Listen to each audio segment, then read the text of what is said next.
আসসালামু আলাইকুম রহমতুল্লাহি ওয়াবারাকাতুহু। সম্মানিত দর্শক, আজকে যে শিরোনামটি ব্যবহার করেছি এটি বাংলাদেশের খুবই জনপ্রিয় একটা গান। দয়াল বাবা কলা খাবা গাছ লাগাইয়া খাও। অসাধারণ রিদম। আপনারা যারা গানটি শুনেছেন তারা তো জানেন, আর যারা শুনেননি তারা দেখবেন যে এই গানটির সঙ্গে আপনি যদি নাচতে চান সুন্দরভাবে আপনি নাচতে পারবেন, কিংবা আপনি যদি এই গানটির সঙ্গে কণ্ঠ মিলাতে চান তাও কিন্তু আপনার সেই এটা যে তাল লয় সুর, সেই সুরের সঙ্গে আপনার কণ্ঠ মিলে যাবে। গানের যে ভাবার্থ খুব সাধারণ একটা বিষয়, সেটি হলো যে আপনি যা কিছু করবেন সেই কর্মের ফল আপনি ভোগ করবেন এবং সেটি আপনার জন্য ভালো হবে।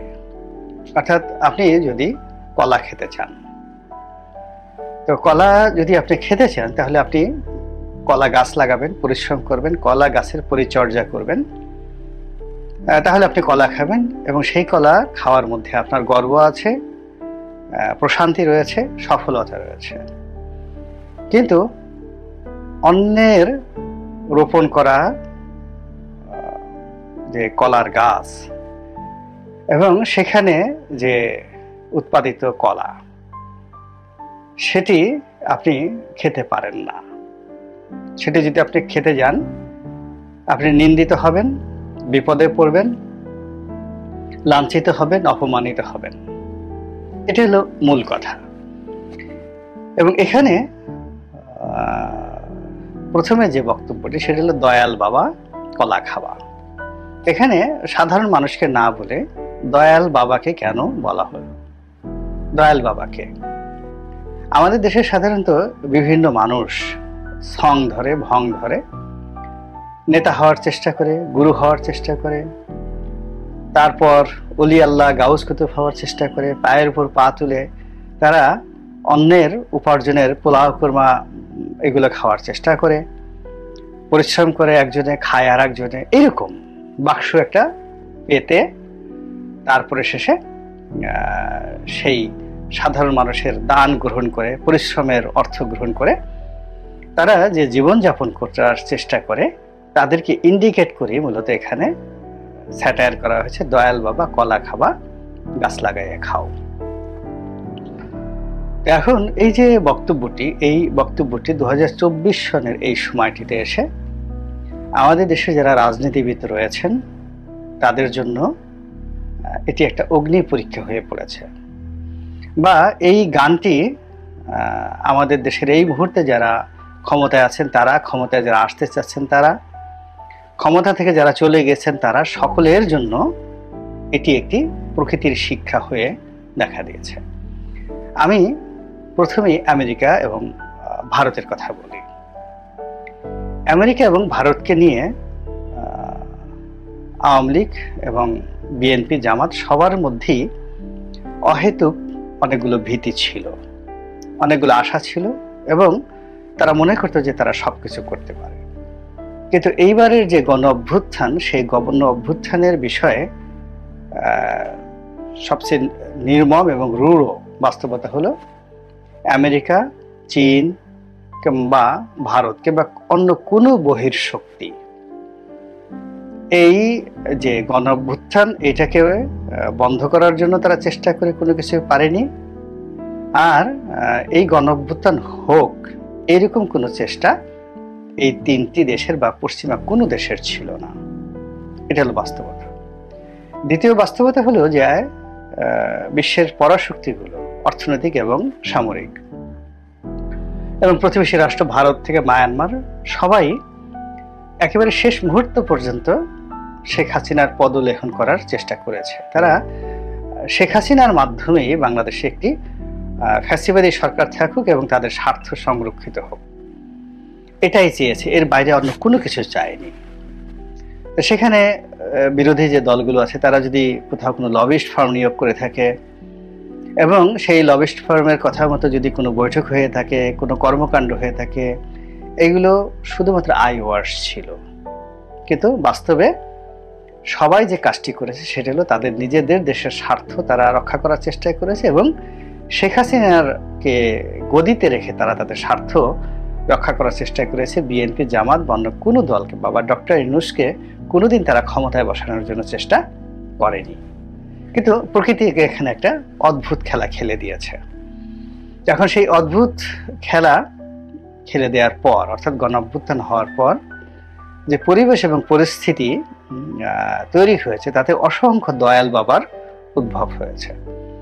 প্রথম দয়াল বাবা হলো আমাদের ডোনাল্ড লু। তিনি শেখ হাসিনাকে নিয়ে অনেক খেলেছেন, বিএনপিকে নিয়ে অনেক খেলেছেন, জামাতকে নিয়েও খেলেছেন, কিন্তু ফলাফল শূন্য। এখন একটা প্রাকৃতিক কারণে, প্রকৃতির দয়ায়, আল্লাহর রহমত এবং বরকতে বাঙালি যে একটা ফ্যাসিবাদ মুক্ত পরিবেশ এবং প্রতিবেশ পেয়েছে, সেখানে ডোনাল্ড লু এবং তার দলবল আবার এসেছে বাংলাদেশে নতুন করে তাদের যে স্বার্থ, সামরিক স্বার্থ, অর্থনৈতিক স্বার্থ, এগুলো এই বর্তমানে যে সরকার তাদের মাধ্যমে আদায় করে নেওয়ার জন্য। এবং একই সঙ্গে তারা তাদের যে অর্থনৈতিক হাতিয়ারগুলো রয়েছে, ইকোনমিক ওয়েপন্স, এগুলোকে ব্যবহার করে তারা এই ভারতের স্বার্থ, দিল্লির স্বার্থ আবার পুনঃপ্রতিষ্ঠিত করার জন্য তারা চেষ্টা চালাচ্ছে। এবং আগে যেভাবে শেখ হাসিনাকে জনগণ থেকে বিচ্ছিন্ন করে দেওয়া, তাকে আমলা নির্ভর করা, তাকে স্বৈরাচারী বানানো, তার মধ্যে গণতান্ত্রিক যে মনোভাবগুলো ছিল সেগুলোকে বিদূরীভূত করে তাকে একজন জঘন্য মানুষে পরিণত করার জন্য দিল্লি এবং আমেরিকার যে মাস্টার প্ল্যান ছিল, ঠিক একই মাস্টার প্ল্যান নিয়ে এখন কিন্তু আবার দিল্লি এবং আমেরিকা এই নতুন করে বাংলাদেশে ঢোকার চেষ্টা করছে।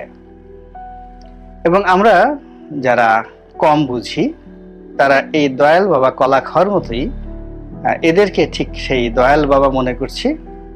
কিন্তু বাস্তবতা হলো যে বাংলাদেশের যদি কোনো অভ্যুত্থানের পেছনে, গণতন্ত্র প্রতিষ্ঠার পেছনে এই পশ্চিমাদের কোনো সুদীর্ঘ প্ল্যান থাকতো, তাদের যদি পরিকল্পনা থাকতো, তাদের যদি ইনভেস্টমেন্ট থাকতো, আজকে ডোনাল্ড লুকে আমরা স্যালুট জানাতাম।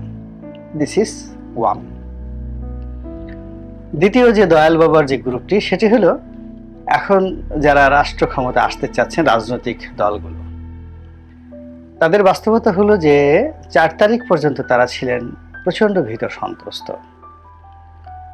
এবং কোনো অবস্থাতেই আওয়ামী লীগের সঙ্গে তারা যুদ্ধ করবেন, রাজনৈতিকভাবে মোকাবেলা করবেন, প্রতিযোগিতা করবেন, মামলা মোকদ্দমা ফেস করবেন, লড়াই করবেন, সংগ্রাম করবেন, এই ধরনের মনোবল সত্যিকার অর্থে তাদের ছিল না। যদি থাকতো তাহলে 28শে অক্টোবর 2023 সনের যে ঘটনা ঘটেছে, বিএনপির যে মহাসমাবেশ ছিল, ওই দিনই শেখ হাসিনার পতন হওয়ার কথা ছিল। বাস্তবতা হলো যে সেই দিনের সেই ঘটনায় সর্বোচ্চ বিএনপির যারা লোকজন তারা অংশগ্রহণ করেছিলেন, কিন্তু ওটাকে গণ অভ্যুত্থানে রূপান্তরিত করার জন্য, জনগণের অংশগ্রহণ নিশ্চিত করার জন্য যে continuously plan A, B, C দরকার ছিল, ওটি ওই সময় বিএনপির হাতে ছিল না। ফলে কি হলো, বিএনপি সেখানে মারাত্মকভাবে পরাজিত হলো, অপদস্থ হলো, জুলুম এবং নির্যাতনের শিকার হলো। এবং সেই জুলুম এবং নির্যাতনের শিকার হওয়ার পরে পুরো নির্বাচনী মাঠটি একেবারে নিশ্চিম নীরব হয়ে গেল এবং সেখানে একটা ডামি নির্বাচন তারা করে ফেলল। একই অবস্থা জামাত বান্য দলের ক্ষেত্রে প্রযোজ্য। তো কাজেই এই যে যারা 28 অক্টোবর তারিখের পরে বলতে গেলে ব্যাক ফুটেজে চলে গেছেন, তারা এই সময়টিতে এসে অনেকে এমন একটা ভাব দেখাচ্ছেন যে এই সব কিছুই তাদের পরিকল্পনা অনুযায়ী হয়েছে, তারা এই গণ অভ্যুত্থানের ভাগীদার এবং তারাই দীর্ঘদিন লড়াই সংগ্রাম করে আজকের এই অবস্থাটা তৈরি করেছেন। সুতরাং আগামীতে তারা ক্ষমতায় আসবেন এবং ক্ষমতার যে রূপ, রস, গন্ধ, এগুলোর তারা ভাগীদার হবেন। ভালো কথা। কিন্তু তাদের মধ্যে যে অংশটি, সমস্ত রাজনৈতিক দলই মন্দ লোক থাকে, আওয়ামী লীগে আছে, বিএনপিতেও আছে। তো বিএনপি যে মন্দ যে লোকগুলো, মূলত তারা বিএনপি করে মন্দ কাজ করার জন্য, যে দল যদি কোনোদিন ক্ষমতায় আসে এরা এই কাজগুলো করবে। তো সেই মন্দ লোকের সংখ্যাগুলো অনেক অনেক বেশি। তারা ভাইরাস আকারে সারা বাংলাদেশে তারা ছড়িয়ে পড়েছে এবং যে যার মতো করে একেবারে ছোট ছোট, কেউ যদি কোথাও কারো আস্তাবল থেকে একটা ঘোড়া নিয়ে যেতে পারে, কারো গোয়াল ঘর থেকে একটা গরু নিয়ে যেতে পারে, এমনকি একটা মুরগি যদি নিয়ে পিকনিক করতে পারে, সেই অত্যাচারটুকু কিন্তু এই গ্রাম বাংলায় চালু হয়ে গেছে। তো কাজেই এই যে দয়াল বাবা কলা খাওয়া, এই কলা খাওয়ার জন্য